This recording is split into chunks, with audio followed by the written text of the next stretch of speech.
తర్వాత తర్వాత తమిళం విడిపోయింది, కేరళం విడిపోయింది, ఆంధ్రం విడిపోయింది, అన్ని విడిపోయి కర్ణాటకం విడిపోయింది. మొదట్లో మాత్రం ఈ 4 కలిపి దక్షిణాదిని కలిపి సంపూర్ణ ద్రావిడ సామ్రాజ్యం అనేవారు. ఈ ద్రవిడాధీశుడు ఒక ఆయన ఉన్నాడు, ఆయన పేరు వజ్రాంగదుడు. నిజంగా వజ్రం వలె ఆయన శరీరం ఉండేది. అంగదము అంటే భుజకీర్తులు. ఈ భుజకీర్తులు వజ్రములతో తయారు చేసినవి ధరించేవాడు ఆయన. ఆయన చాలా వీరుడు. ఆయనకి వేట అంటే ఇష్టం. ఆయన అదృష్టమో దురదృష్టమో చాలా కాలం క్రితం ఆయన దగ్గరికి కాంభోజ దేశం నుంచి ఒక గుర్రాన్ని తెచ్చారటండి. సింధు దేశంలో ఉండేటటువంటి గుర్రాలు, కాంభోజ దేశపు గుర్రాలు, బాహ్లిక దేశపు గుర్రములు, ఇవి మంచి బలంగా ఉండేవి. బాహ్లిక దేశం అంటే ఇప్పుడు మనం చెప్తాం ఇరాన్, ఇరాక్ అక్కడి నుంచి తెచ్చేవారు. ఆ ఎడారి దేశాల్లో గుర్రాలు భలే బలంగా ఉంటాయి. సింధు దేశం అంటే ఇప్పుడు పాకిస్తాన్లో గడిపోయిందిగా, సింధు కూడా వెళ్ళిపోయింది. సైంధవుడు పాకిస్తాన్లో గడిపాడు పాపం, ఆయన లాగేశారు వాడు. అక్కడ గుర్రాలని సైంధవం అంటారు, గుర్తుపెట్టుకోండి. సైంధవం అంటే సింధు దేశపు గుర్రములు. అవి చాలా బలంగా ఉంటాయి, చాలా గట్టివి అన్నమాట. కాంభోజ దేశపు గుర్రాలు కూడా అంతే. ఇటువంటి గుర్రాలకు కొంచెం స్పెషాలిటీ ఉంటుందన్నమాట. ఈయన దగ్గరికి కాంభోజ దేశం నుంచి ఒక గుర్రాన్ని ఎవడో పట్టుకొచ్చి అమ్మాడు. ఆ కాంభోజ దేశపు గుర్రం మంచి కాంతివంతంగా ఉండేది. ఆ గుర్రం అంటే ఈయనకి చాలా ఇష్టం. ఎక్కడికెళ్ళినా ఆ గుర్రం మీదే వేటకెళ్ళేవాడు, ఆ గుర్రం మీదే దండయాత్రకెళ్ళాడు. ఆయన చాలా గట్టాడని చెప్పాను కదా, వీరుడని చెప్పాను కదా. ఓసారి ఆయన అలాగే వేటకి బయలుదేరాడు. సప్తవ్యసనాలలో అతి భయంకరమైనది వేట. వెలది జోదంబు పానంబు వేట, మాట ప్రల్లదనము అర్ధదూషణము. సప్తవ్యసనాలు ఉన్నాయి, 7 వ్యసనములు. వీటి జోలికి వెళ్ళొద్దు అన్నారు. అందులో మొదటిది వెలది, వేశ్యాలోలత్వం. డబ్బు పుచ్చుకుని శరీరం అమ్ముకునేటటువంటి వేశ్యలతో సంపర్కం వల్ల సర్వనాశనం అయిపోతాడు, అదో వ్యసనం. రెండవది జోదం. ఇక జోదం వల్ల ఎంతమంది పాడయ్యారు. ధర్మరాజు జోదం వల్ల దెబ్బతిన్నాడు, నలచక్రవర్తి దెబ్బతిన్నాడు, ఇప్పటికీ చాలా మంది దెబ్బతింటారు. అమెరికా వెళ్ళిన వాళ్ళు లాస్ వేగాస్ అని ఒక ప్రాంతం ఉంది, అక్కడికి వెళ్ళండి. అందుకే దానికి అక్కడ ఏమని పేరెట్టాను, వేగంగా లాస్ అయిపోతారు కాబట్టి లాస్ వేగాస్. లాస్ వేగంగా అయిపోతున్నాడు. ప్రపంచ జోదగృహం ఓ రోజంతా తిరిగినా అంతా అది భలే విచిత్రమైన లోకం అండి బాబు. అక్కడికి కూడా తీసుకెళ్లారు భక్తులు. చూడాలి, అవన్నీ చూస్తేనే మనకి ప్రపంచం అంటే ఏమిటో తెలుస్తుంది. అక్కడే ఇజ్రాయిల్ లాంటి ఒక దేశం, ఈజిప్టుతో సమానమైన దేశం, భారతదేశం వంటి దేశం, ఒక ఇల్లు ఉంటుంది పెద్ద గ్యాంబ్లింగ్. అది చూస్తే అది ఒక దేశం అనమాట. ఒక ఇండియాలో ఉంటుంది, ఈజిప్ట్లో ఉంటుంది. అలాంటి అద్భుతమైన గృహాలు. అసలు పగలు రాత్రి ఏమీ తెలియదు. అక్కడికి వెళ్తే ఎన్ని రోజులైనా అలా ఉంటాడంతే. అదో మత్తు. లక్షలు తగలబెడతారు. మాబోటి వాళ్ళం కేవలం ప్రకృతి యొక్క విచిత్రం చూడడం కోసం నిర్వికారంగా చూసాం. అది సహజంగా కాలిఫోర్నియాలో ఉన్నటువంటి వాళ్ళు తొందరగా ఆడతారు. ఏ లాస్ ఏంజల్స్లోనో లేకపోతే ఇంకో తోట ఉన్నవాళ్ళు డ్రైవ్ చేసుకుంటే అక్కడికి వెళ్ళిపోయి చూడొచ్చు అనమాట. మళ్ళీ ఒకసారి చూడాలి. నేను కూడా వెళ్ళి అక్కడ ఈ మధ్యకాలం ఎలా ఉందో చూడాలి. ప్రపంచ జోద గృహం, నాశనం అంటే ఏమిటో తెలియజేసే గృహం అది. ఈ జోదంలో పడి, పేకాట్లో పడి ఎంతమంది దెబ్బతిన్నారండి. అయినా బుద్ధి లేదు కొందరికి. కాబట్టి రెండవది జోదం, వెలది జోదం. మూడవది పానంబు, బుడ్డి మీద బుడ్డి అనమాట. ఇక తాగినప్పుడు వస్తుంది మదం. అప్పుడు వాడు ఏం వాగుతాడో తెలియదు అనమాట. వాడు వచ్చి ఓ రోజున ఏం చేశాడు తెలుసా, గురువు గారు మీకెందుకు నాగోలంతా కొనిపెట్టేస్తాను, మీకు అక్కడ పెద్ద పీఠం పెట్టేద్దరుగానన్నాడు. ఇదేంటారు నాగోలంతా కొంటాడు. వాడు చూస్తే నెత్తి మీద రూపాయి పెడితే పావులాగా ఎవరు వాడు కొనరు. వాడే పెట్టి నాగోలు కొనిపెట్టడం ఏంటి అనుకున్నాను. అప్పుడు పక్క వాళ్ళు వచ్చి పర్వాలేదంటే లోపల ఇంకో మనిషి ఉన్నాడు అంటున్నారు. ఆ టైంలో వాడు ఏదైనా చెప్పేస్తాడు, జూబ్లీ హిల్స్ మీకు ఇచ్చేస్తాను, నాగోలు ఇచ్చేస్తాను. వాడు సొమ్మేం పోయా, నాగోలు ఇవ్వడానికి వాడు సొమ్మేం పోయిందండి, ఈ కృష్ణాలయం మీద అంటాడు. కమిటీ వాళ్ళు వచ్చిన ఎత్తులు ముట్టిగా పడతారు. తర్వాత అలా మాట్లాడతారు అన్నమాట వాళ్ళు. ఆ టైంలో ఏదైనా చెప్పేస్తారు వాడు. ఒకసారి ఒకడైతే వచ్చి ఆ మత్తులో ఏం చెప్పావయ్యా నువ్వు పని ఏం చెప్పాను బాబు అంటాను నేను. కథలను ఇవ్వడు. ఈ కార్యకర్తలేమో అంతకుముందు రోజే వాడి మీద ఎగరద్దన్నా అంట. అందుకని ఎగరద్దన్నానంటే తాగుబోతాడు వచ్చి మీద పడితే వాడు తప్పిస్తుందనే. అతివృష్టి అనావృష్టి అయితే అరుస్తారు, లేకపోతే అసలు పొత్తే కదలసరు. అది కాదు అక్కడ. అనవసరంగా ఎవడి మీద ఎగరద్దన్నాను తప్ప వాడు ఎవడో వచ్చిన కాళ్ళు పెట్టుకుని ఆగేస్తూ ఉంటే అప్పుడు కూడా మా గురువు గారు మాట్లాడద్దన్నారుగా అంటే ఎలాగా? ఇది కష్టమే. కాబట్టి అప్పుడు వాడు అలా ఏం చెప్పావు అంటుంటే చివరికి 10 మంది వచ్చి అతి కష్టం మీద లాగారు. ఈ తాగుబోతాడు అదొక ప్రమాదం. ఇక 4వది వేట. పూర్వకాలంలో వేటకెళ్ళి ఎంతో మంది దెబ్బతిన్నారు. ఇప్పటికి కూడా వేటకి వెళ్ళి జైలు పాలైన వాళ్ళు ఉన్నారు. వేట మహాపాపం, ఎన్నో జంతువులు చచ్చిపోతున్నాయి. ఆ రోజుల్లో అంటే క్రూర మృగాల్ని తప్పనిసరి వేటాడి 10 మందిని రక్షించేవారు. ఇప్పుడేం తెగులు, అసలు జంతువులే లేవు. క్రూర జంతువులైన మనుషులు తప్ప అసలు క్రూర జంతువులే లేకపోతే వాటిని చంపితేలాగా. వేట వల్ల పాండురాజు దెబ్బతిన్నాడు, వేట వల్ల దశరథుడు శాపగ్రస్తుడయ్యారు. చాలా మంది పోయారు. ఇక మాట ప్రలదనం, పలుకు ప్రలదనం అంటే నోటికి వచ్చినట్టు ఇతరులు తెగతిచ్చేయటం. ఇక బండబూతులు తిట్టేస్తారండి కొంతమంది. చీటీ వాటికి నోటి దురుసు వల్ల, వాగకూడనివి వాగడం వల్ల, అనవసర ప్రసంగం వల్ల ఎంతో మంది దెబ్బతిన్నారు. అందువల్ల వాగుడు అదుపులో పెట్టుకోవాలి. ఆ తర్వాత ఏమిటి, అర్ధదూషణం. డబ్బు ఎలా ఖర్చు పెట్టాలో తెలియక ఖర్చు పెట్టడం అనమాట. క్రెడిట్ కార్డు ఉంది కదా అని చెప్పేసి ఒక ఆయన ఓ ముసలావిడికి నెలకోసారి 25,000 పంపేయడం. వీడికి వచ్చి జీతం 40,000 ఉండదు. అందులో 25,000 పంపేస్తే ఇంట్లో ఎలా బతుకుతారు? ఇంటికి ₹1 ఖర్చు పెట్టరు. ఇంటికి నేలకత్తే పొరుగింటికి బంగారు గత్తి అన్నట్టుగా ఇంట్లో వాళ్ళ దగ్గరేమో క్రూరంగా ఉండడం, బయట వాళ్ళ దగ్గర మాత్రం అబ్బాయిని ఎంత మంచివాడో, ఎంత శాంతంగా ఉంటాడో అనిపించుకోవడం. ఉన్న డబ్బంతా తగలెట్టేయడం. ఇంటికి ఒక కూరగాయ తయారు, ఓ కరెంటు బిల్లు కట్టడం. ఏమిటి ఉపయోగం దానివల్ల? డబ్బు ఇష్టం తగలెట్టకూడదు. మంచి పనులకి ఖర్చు పెట్టు. అది కూడా నీ ఆదాయాన్ని చూసి ఖర్చు పెట్టు. నీ దగ్గర 1,00,000 ఉంటే 1,00,000 మొత్తం డొనేషన్ ఇచ్చేసావు అనుకో పద్మాగర్ గారికి. ఆ తర్వాత నువ్వు భిక్ష ఎత్తుకోవాలి. అప్పుడు లక్షాధికారి కాస్త భిక్షాధికారి అవుతావు. లక్షపతి కాకుండా భిక్షపతి అవుతావు. భిక్షపతి పేరు పెట్టుకున్నవాడు లక్షాధికారిగా బాగానే ఉంటాడు, పర్వాలేదులేండి, ఆది భిక్షువులేగా. కాబట్టి చెప్పొచ్చేదంటే దానం చేయి, మంచి పనే, కానీ నువ్వు సర్వనాశనం ఉపయోగం ఉంది.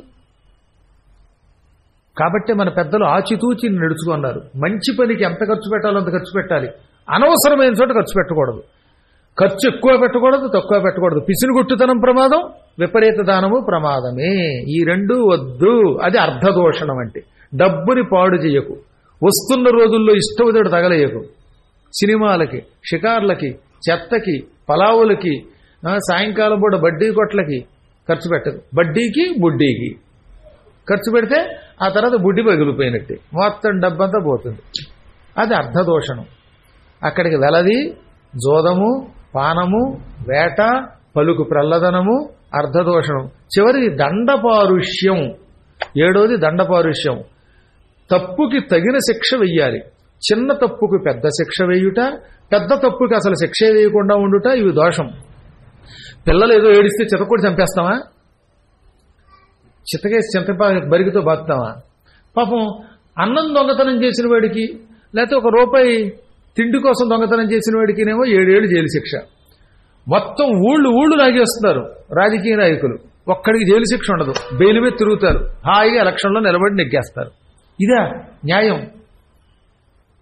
మహాపాపాత్ములు, దుర్మార్గులు, క్రూరులు, హత్యలు చేసేటటువంటి వాళ్ళు, ఊళ్ళు దోచేసేవాళ్ళు, ఇటువంటి వాళ్ళు ఏమో శిక్షలు అనుభవించకుండా తప్పించుకుంటున్నారు. ఏమెరగని అమాయకుడు ఉంటాడు ఎవడో, బజారుకెళ్ళి కాకరకాయలు దొంగిలించేటవాడు తిండి కోసం, వాడికి మాత్రం 1 ఏడాది జైలు. ఉట్టిన సైకిలు పక్కవాడి తీసుకెళ్లిన వాడికి 10 ఏళ్ళు జైలు. చూడండి, ఇది ఎంత న్యాయం? తక్కువ తప్పు చేసిన వాడికి ఎక్కువ శిక్ష, మహాపాపం చేసిన వాడికి అసలు శిక్షే ఉండటం లేదు. దాన్ని దండపారుష్యం అంటారు. ఇది ఇంకా పాపం. ఇందులో ఏదైనా వ్యసనమే. 7 ఉంటే ఇహ అయిపోయినట్టేవాడు. ఈ వేట ప్రమాదం. అయినా వజ్రాంగదుడు లోకశ్రేయస్సు కోసమే వేటాడాడు, వ్యసనం కోసం ఎక్కువగా వేటాడలేదులేండి ఆయన. అప్పుడప్పుడు క్రూర మృగములు ఎక్కువగా పెరిగిపోతే ఆ క్రూర మృగములు ఓళ్ల మీద పడితే ప్రజలు వచ్చి ప్రభువుల దగ్గర మొరపెట్టేవారట, మహాత్మా జంతువులు పెరిగాయి, అడవుల్లోంచి ఓళ్ల మీద పడుతున్నాయి, ప్రజల్ని చంపుతున్నాయి, నువ్వు వచ్చి ఆ జంతువుల్ని సంహరించి కాపాడు అన్నప్పుడు మాత్రమే శరత్కాలంలో కొందరు వేటకెళ్లేవారు. అప్పుడు అది వ్యసనంగా కాదు, ప్రజా రక్షణగా వెళ్ళడం అన్నమాట. అలా ఈయన ఏం చేశాడు, ఒక రోజున తన దగ్గర ఉన్న గుర్రం ఉందన్నారుగా, కాంభోజి దేశపు గుర్రం కొనుక్కున్నాడే, ఆ గుర్రం ఎక్కి వేటకు బయలుదేరాడు. అడవిలో కొంత దూరం వెళ్ళిన తర్వాత ఒక కస్తూరి మృగం కనపడింది ఆయనకి. కస్తూరి మృగం అని ఒక మృగం ఉంటుంది, అది జింకలాగే ఉంటుంది. ఆ జింకలా ఉన్న మృగం యొక్క బొడ్డులో నుంచి ఒక ద్రవం కారుతుంది చెమటలాగా.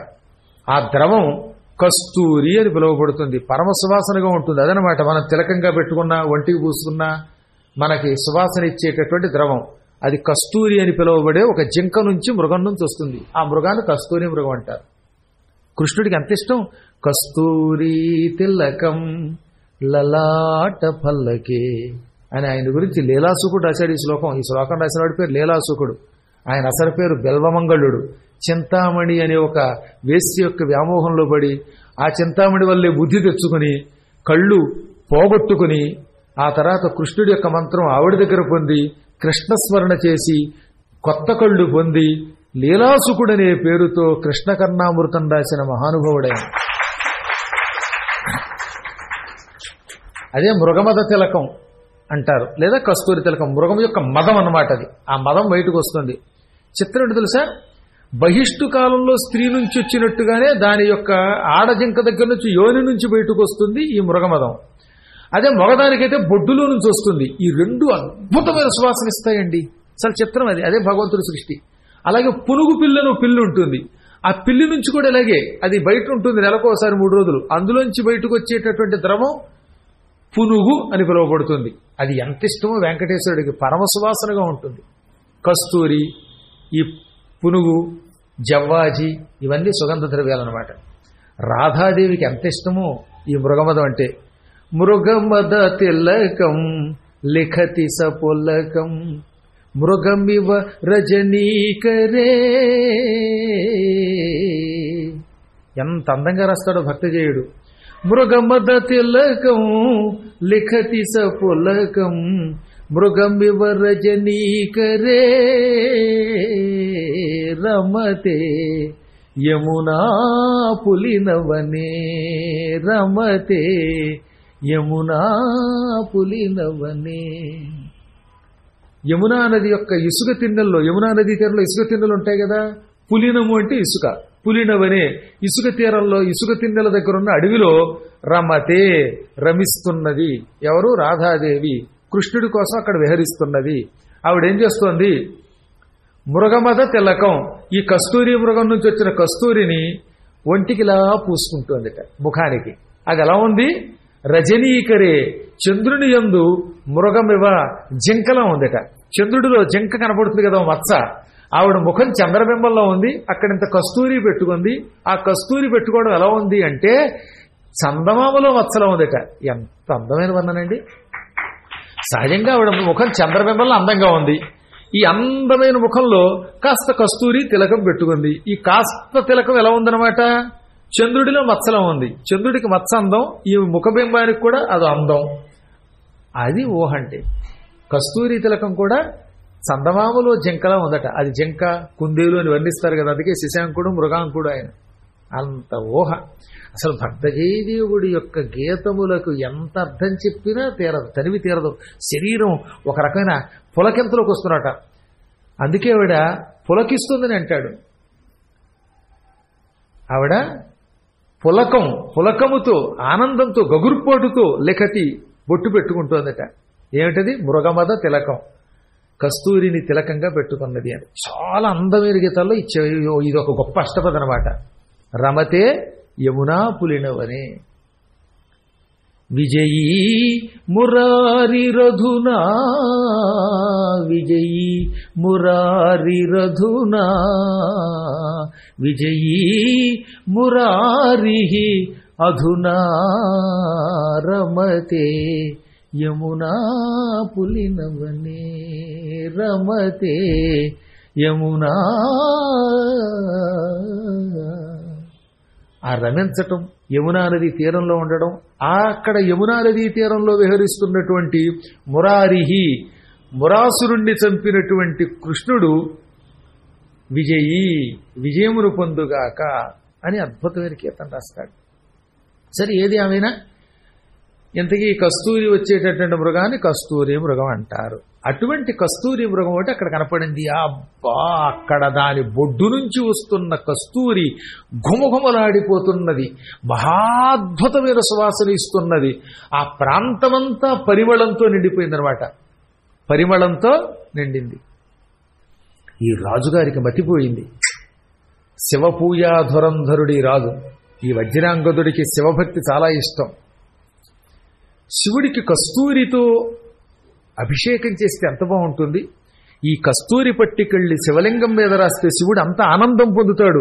ఈ మృగము బొడ్డులో నుంచి వస్తున్న కస్తూరి నాకే ఇంత ఆనందం కలిగిస్తోందే, కస్తూరి చూస్తే విస్తుపోతున్నానే, అటువంటిది దీనితో అభిషేకం చేస్తే, ఈ కస్తూరి పూస్తే శివుడు ఎంత ఆనందపడిపోతాడో, ఈ మృగాన్ని పట్టుకుందాం అని గుర్రాన్ని తరిమాడు. గుర్రం ఆ మృగం వెంటబడింది. మృగం పరిగెత్తింది. దాన్ని చంపడం ఇష్టం లేదు దీనికి. బాణంతో కొట్టి చంపి హింసించి కస్తూరి తీసుకోకుండా కేవలం దాన్ని పట్టుకుని ఆ కస్తూరి రాద్దాం అనుకున్నాడు. ఇప్పుడు ఏమైపోయింది? ముందేమో కస్తూరి మృగం పరిగెట్టింది, దాని వెనక అతను గుర్రాన్ని పరిగెత్తాడు. అలా పరిగెడుతున్న వాళ్ళకు ఒక కొండ వచ్చింది. ఆ కొండ చుట్టూతో మృగం 3 సార్లు పరిగెత్తింది. ఎందుకు? ఏం కొండ? అరుణాచలం. తెలియకుండానే అరుణాచలం చుట్టూ 3 ప్రదక్షిణలు ముందుగా ఎవరు చేశారు? కస్తూరి మృగం. దాని చుట్టూ గుర్రం మీద ఎక్కి రాజుగారు తిరిగారు. ఇప్పుడు దీన్ని బట్టి మీకేం తెలుస్తుంది? నడిచే కాదు, గుర్రం ఎక్కి ప్రదక్షిణ చేసినా ప్రదక్షిణ. ఇలాంటి కథలు వింటాం. అయినా సరే నడవాలట, నడిచి చచ్చిపోయినా పర్వాలేదుట, ఆటో ఎక్కకూడదట, కాళ్ళకి చెప్పులు వేసుకుంటే నువ్వు చచ్చిపోతావట అని శివుడు చెప్పాడా నీకు? మన శక్తిని బట్టి వెళ్ళమన్నాడు. నిజంగా చాలా గొప్ప అద్భుతమైన కొండ. చెప్పులు లేకుండా తిరుగు. కానీ ఏం చేస్తాం? మన శరీరాలు మన మాట వినడం లేదు కలియుగంలో. ఎంతో మంది షుగర్ పేషెంట్లు చూశానండి. నిర్దాక్షిణ్యంగా వాళ్ళని తిరగమంటే వాడు నిజంగా తిరిగేస్తే వాడి కాళ్లలో రాళ్లు గుచ్చుకుని చచ్చిపోతే ఏమైపోతాడండి వాడు? శివుడు కరుణామూర్తి కాదా? అవ్యాజ కరుణామూర్తి ఆయన.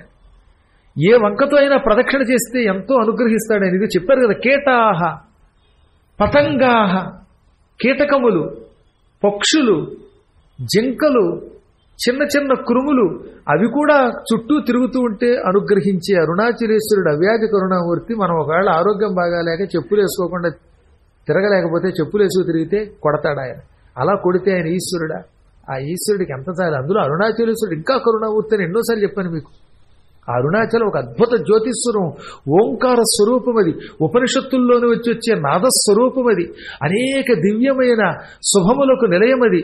నేను మీకు నిన్నే చెప్పాను కదా, ఒక లింగం మీద పైకేమో బ్రహ్మగారు హంసరూపంలో, కిందకేమో వరాహ రూపంలో విష్ణువు వెడుతున్నటువంటి బొమ్మలు చిత్రించుకుని ఒక లింగమును ప్రతిష్ఠిస్తే అందులోనే నేను వచ్చి కూర్చుని అదే అరుణాచలంగా భావిస్తాను. నువ్వు ప్రతిష్ఠించిన లింగమే అరుణాచలేశ్వర లింగం అని వరమిచ్చాడు ఆయన. ఆ లింగం ఇంట్లో ఉంటే నీ ఇల్లే అరుణాచలం అవుతుందట. ఆయన అరుణాచలేశ్వరుడు అవుతాడట. దాన్ని పూజిస్తేనే అరుణాచలంలో నివసించిన పుణ్యం వస్తుందని వరం ఇచ్చాడు. ఈ కథ నిన్న మీకు చెప్పాను. అటువంటి పరమాత్ముడు ఒకవేళ నీకు ఓపిక లేకపోతే గుర్రం ఎక్కి తిరిగితే కూడా అనుగ్రహిస్తాడు. ఏ వంకతో తిరుగు, ఆయనకి ప్రేమ ఎక్కువ, కొట్టడు ఆయన. కాబట్టి ఇది దృష్టిలో పెట్టుకోండి. అలాగని నేను మీకు వెసులుబాటు ఇచ్చాను కదా అని ఓపికండి మళ్ళీ తిరక్కండి. మీకు ఆరోగ్యం బాగుంది, మీ కాళ్ళు బాగున్నాయి, అప్పుడు చెప్పులు లేకుండా తిరగండి. మీకు షుగర్ లేదు, నడవగలరు, అప్పుడు మాత్రం పొరపాటు కూడా చెప్పులు వేసుకోకండి. నేను చెప్పేది ఎవరికి? మర్త్యునకు నిజేచ్ఛ చేయనగు రోగము పొందిన ఎప్పుడప్పనుల్. రోగము పొందిన వాడికి, ముసలివాడికి, ఓపిక లేనివాడికి, శిశువుకి మాత్రమే ఈ వెసులుబాటు. శిశువులు గుర్రం ఎక్కండి పర్వాలేదు. పాపం ముసలివాళ్ళు అయిపోయి కదలలేక చచ్చిపోతున్న వాళ్ళు అరుణాచలము చుట్టూ ప్రదక్షిణ చేసి భూ ప్రదక్షిణ చేసిన పుణ్యం పొందాలనుకున్నారు. అటువంటి వాళ్ళు వాహనం ఎక్కండి పర్వాలేదు. కాళ్ళకి చెప్పులు లేకపోతే తక్షణం కాళ్ళు కుళ్ళి చచ్చిపోయే అంత అనారోగ్యంతో ఉన్నటువంటి వాళ్ళు మెత్తని చెప్పులు వేసుకుని వాహనం ఎక్కి తిరగండి పర్వాలేదు. కానీ అన్నీ బాగున్నాయి అనుకోండి, అప్పుడు మాత్రం తిరక్కండి. నిజంగా నాకు ఆరోగ్యం బాగుంది, నా మాట వింటున్నాయి మోకాళ్ళు, అప్పుడు తిరగండి. ఇలాంటి పడుచు వాళ్ళు ఉన్నారు, ఆయనకి కాళ్ళు సహకరిస్తాయి, శుభ్రంగా చెప్పులు లేకుండా తిరిగేస్తాయి. నేను యాదగిరికి వెళ్ళొచ్చారు తెలుసా, ఇక్కడి నుంచి కరోనా కాలంలో నరసింహస్వామి దగ్గరికి నడిచి వెళ్ళొచ్చారు ఏలూరు నుంచి, ఇది మన ఉప్పల్ నుంచి వెళ్ళొచ్చేశారు ఆయన. అలా ఓపుకున్నప్పుడు వెళ్ళండి, చెప్పులు లేకుండా వెళ్ళొచ్చేయండి, చప్పులు వెళ్ళొచ్చేయండి, ఎవరికి చెప్పకుండా. మొత్తం మీద కస్తూరి మృగం గిరి చుట్టూ 3 సార్లు తిరిగింది. కూడా గుర్రం మీద రాజుగారు తిరిగారు. 3వసారి ప్రదక్షిణ చేసి సరిగ్గా అరుణాచలేశ్వర లింగ ప్రాంగణం దగ్గరికి రాగానే ఈ కస్తూరి మృగం కింద పడి గిల్ గిల్ అని కొట్టుకుంది, గిలగిల కొట్టుకుని చచ్చిపోయింది. అయ్యో ఈ కస్తూరి మృగము బొడ్డులో ఉన్న కస్తూరిని అరుణాచలేశ్వరుడికి, అప్పటికి ఆయన అరుణాచలేశ్వరుడు అనే ఉద్దేశంతో రాలేదనుకోండి, ఆయన ఇంట్లో ఉన్న శివుడికి పోద్దాం అనుకున్నాడు. ఆయన ఇంట్లో రాజభవనంలో ఉన్న శివుడికి పోద్దాం అనుకున్నాడు. అనుకోకుండా ఇక్కడికి వచ్చాడు, అది వేరే విషయం. శివుడికి పోద్దాం, ఆ కస్తూరి పూత పూసి శివుడి యొక్క అనుగ్రహం పొందుదాం అనుకున్నాను. పాపం కస్తూరి మృగం చచ్చిపోయిందేమిటి, ఈ అలిసిపోయి అలసటతో చచ్చిపోవడానికి నేను కారకుండా అయ్యానా, దాన్ని తెరవడం వల్ల చచ్చిపోయిందా అనుకుంటూ ఉంటే అక్కడ దాకా వచ్చిన వెంటనే గుర్రం కింద పడి అది చచ్చిపోయింది. అలిసిపోయి నొరగలు కక్కుకుంటూ గుర్రం డామ్మని కింద పడి చచ్చిపోయింది. ఈయన ఎంత బాధపడిపోయాడో. 2 జీవులు నా వల్ల చచ్చిపోయాయి. గుర్రం ఎక్కి గుర్రంతో నేను పరిగెత్తించటం వల్ల కొండ చుట్టూ తిరిగి అది మరణించిందేమో, శ్రమ వల్ల కస్తూరి మృగం మరణించిందేమో, ఈ జంతువుల పాపానికి చావుకి నేనే మూలకారకుండి కదా, ఆ పాపం నాకు చుట్టుకుందనుకుని ఆయన అలిసిపోయి కింద పడిపోయి కళ్ళు తిరిగి పడిపోయాడు. పాపం కొంతసేపటికి తెలివి వచ్చింది, కానీ ఆయనకు కూడా ఓపిక పోయిందిట. బెంగ వల్ల ఓపిక పోయింది, కదలలేకపోతున్నాడు. ఎందుకు నా శక్తి నాకు దూరం అయ్యింది, గుర్రం ఎందుకు చచ్చింది, ఇదెందుకు చచ్చిపోయింది మృగం అనుకుంటూ ఉండగా హఠాత్తుగా ఆకాశంలో ఒక మహాకాంతి కనపడింది. దివి సూర్య సహస్రస్య భవేద్యుగపదుత్థిత అని స్కాంద పురాణంలో అరుణాచల మహాత్మ్యంలో వ్యాసుడు రాశాడు. దివి ఆకాశమునందు సూర్య సహస్రస్య వేల కొలది సూర్యులు యుగపత్ ఒక్కసారిగా ఉత్థిత ఉదయిస్తే ఎలా ఉంటుందో అంత కాంతి కనబడింది. యుగపదుత్థిత అండంలో ఉంది స్పెషాలిటీ. ఒక్కసారి 1000 సూర్యులు కనపడరు కదా, 1000 మంది సూర్యులు. ఆ 1000 మంది సూర్యులు కలిసిపోయి అసలు కనపడరు. కొన్ని 1000 మంది సూర్యులు ఒకేసారి ఆకాశంలో ఉదయించినప్పుడు ఎంత కాంతి వస్తుందో అంత కాంతి ఆకాశంలో ఇప్పుడు ఈ రాజుగారికి కనపడింది. రాజుగారికి మతిపోయింది. అసలు ఆ కాంతిని చూడలేక కళ్ళు ఇలా మూసుకున్నాడు. ఒకసారి ఆలోచించండి మీరు, ఆకాశంలో ఒక మహాకాంతి కనపడితే ఆ కాంతిని మీరు చూడగలరా? కళ్ళలా మూసుకుంటారు, చిక్కిలిస్తారు. నిజం చెప్పాలంటే మానవమాత్రుడి కళ్ళు ఆ కాంతిని చూస్తే గుడ్లు పేలిపోతాయి. అసలు హైదరాబాద్లో ఉప్పల్లో మధ్యలో నిలబడి లేదా డాబా మీద నిలబడి రేపు వేసవకాలంలో సూర్యుడికి ఒక క్షణం చూస్తేనే ఆ తర్వాత ఏం జరిగింది అనుకుంటాడు వాడు. కళ్ళు బైర్లు కమ్ముతాయి, చీకట్లు కమ్ముతాయి. రాత్రిపూట చీకట్లో ఫ్లాష్ లైట్లు చూస్తేనే ఏం కనపడక తాతగారు ఒక సందులోకి వెళ్ళిపోయి ఇంకో సందులోకి వెళ్ళిపోయారు మొన్న మధ్యన. ఈ లైటింగ్కే కళ్ళు పోతున్నాయి. అటువంటిది సూర్యులు 1000 మంది ఉదయిస్తే ఆ కాంతిని ఎవడన్నా చూడగలడా? కోయి దేఖ్ నహీ సక్తా. అప్పుడు ఈయన ఒక్కసారి కళ్ళు మూసుకుని పరమేశ్వర ఏమిటి కాంతి అనుకున్నట్ట. చూస్తుండగా కాంతి క్రమంగా తగ్గింది.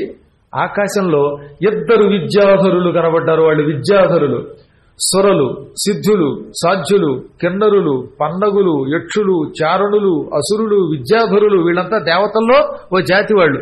విద్యాధరులని ఒక దేవజాతి వాళ్ళు ఉన్నారు. ఆ దేవజాతి వాళ్ళు 2 విద్యాధరులు అద్భుతమైన వస్త్రములు, దేవ వస్త్రములు ధరించారు. అందమైన వస్త్రాలండి. దేవ వస్త్రాలంటే ఇంకో అర్థం, ఏ గుడ్డ లేదని. అందువల్ల అదొక చమత్కారమైన మార్గం. మెడలో దండలున్నాయి. వాళ్ళని చూడగానే ఇంత కాంతితో కనబడ్డారన్నమాట. ఆ కాంతి తగ్గించుకున్నారు ఇప్పుడు వాళ్ళు. వాళ్ళ శరీరం నుంచి అంత కాంతి వచ్చింది. కొంత కాంతి తగ్గించుకున్నా కూడా రాజుగారు వాళ్ళకేసి ఇంకా పూర్తిగా చూడలేకపోతున్నాడు. ఎంతలో వాళ్ళు రాజుగారి దగ్గరికి వచ్చారు. రాజా, కంగారు పడకు, దుఃఖించద్దు. మేమిద్దరం ఎవరో తెలుసా? నా పేరు కళాధరుడు. నేనే ఇందాక ఈ కస్తూరి మృగం రూపంలో ఉన్నాను. ఈ రెండో వాడు ఉన్నాడు, వాడి పేరు కాంతిశాలి. వాడే నీ గుర్రం రూపంలో ఉన్నాడు. ఈ కాంతిశాలి గుర్రం కళాధరుణ్ణి, కస్తూరి మృగాన్ని. మేమిద్దరం ఈ అరుణాచలం చుట్టూతా 3 సార్లు ప్రదక్షిణ చేయగానే మాకున్న శాపం పోయింది. మేము విద్యాధరులం అయ్యాం.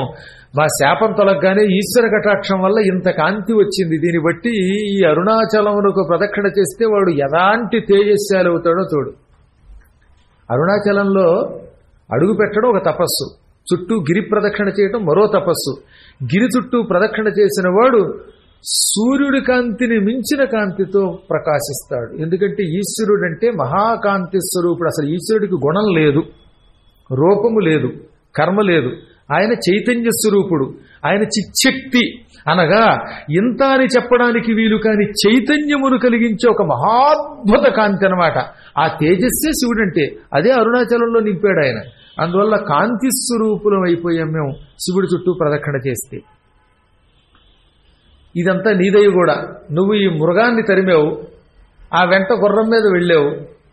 ఇదిగో గుర్రం మా అన్నయ్య గారు, మృగాన్ని నేను, మేమిద్దరం విద్యాధరులం, మాకు శాప విముక్తం అయ్యిందనగానే ఎవరు మీరు, శాపం ఎందుకు వచ్చింది, తెలుసో తెలియకో ప్రదక్షిణ చేస్తేనే ఎంత పుణ్యం వస్తుందా, నాకెందుకు శక్తి తగ్గింది, నా శక్తి ఎలా వస్తుంది, ఇలా ప్రశ్నించాడు వజ్రాంగదుడు. ఆ విశేషాలు తెలుసుకోవాలిగా. మళ్ళీ రేపు యథాప్రకారముగా సాయంత్రం 6:15 రండి. అరుణాచలం అనే ఒక మాట ఉచ్చరిస్తే పాపాలు పోతాయి. ఓం నమ స్వర్ణాధినాథాయ అని ఇందాక మీకు మంత్రం చెప్పానా లేదా? అందరి చేత మర్చిపోయారా? మళ్ళీ చెప్పండి. ఓం నమ స్వర్ణాధినాథాయ. అరుణాచలేశ్వరుని ఈ మంత్రమును అమ్మవారు దుర్గాదేవి మహిషాసురమర్దనం చేశాక రచించిన మంత్రం చెప్పాను. ఈ మంత్రం రోజు చేసుకోండి. ఈ మంత్రం చేసుకుని మీ ఇంట్లో శివలింగం దగ్గర కాస్త అభిషేకం చేసుకుంటే ఆ శివలింగమే అరుణాచలేశ్వర లింగం అయిపోతుంది. ఇప్పుడు అర్థమైందా అరుణాచలేశ్వర లింగం ఎంత గొప్పదో? ఇప్పుడు మేము రేపు పొద్దున ప్రవచన మండపంలో ఎందుకు లింగాన్ని అరుణాచలేశ్వరుడే ప్రతిష్ఠిస్తున్నాం? ఆ లింగం మీద పైన ఉంటుంది బ్రహ్మదేవుడు పైకి ఎడుతున్నట్టుగా, కింద విష్ణు శ్వేతవరాహ రూపంలో పెడుతున్నట్టుగా మధ్యలో లింగ రూపం ఉంటుంది ఆ లింగం మీద. ఆ లింగమునకు ఒక యంత్రం వేసి ప్రతిష్ఠిస్తాం. అటువంటి లింగం ఇంత ఇంత అని ఆలోచించకండి. ఆ లింగమును ఆ యంత్రముతో ప్రతిష్ఠించి ఆవాహన చేస్తే ఆ రోజు నుంచి అదే అరుణాచలేశ్వర లింగం అయిపోతుంది. నేను చెప్పడం కాదు, స్వయముగా కుమారస్వామి చెప్పాడు, శివుడు చెప్పాడు, పార్వతి చెప్పింది. నిన్న కూడా శివుడు బ్రహ్మతో విష్ణువుతో చెప్పిన కథ చెప్పాను మీకు. అప్పుడు ఆ ప్రాంతమే అరుణాచలేశ్వరం అవుతుంది. ఆ మండపమే అరుణాచల లింగ మండపం అయిపోతుంది. అంత మండపాన్ని ఎందుకు పెట్టుకుంటున్నామంటే కలియుగంలో తరించడానికి అరుణాచలేశ్వరుడు సులభ ఉపాయము. స్వస్తి ప్రజాభ్యః పరిపాలయంతాం న్యాయ్యేన మార్గేణ మహీం మహీషాః గోబ్రాహ్మణేభ్యః శుభమస్తు నిత్యం. లోకాః సమస్తాః సుఖినో భవంతు.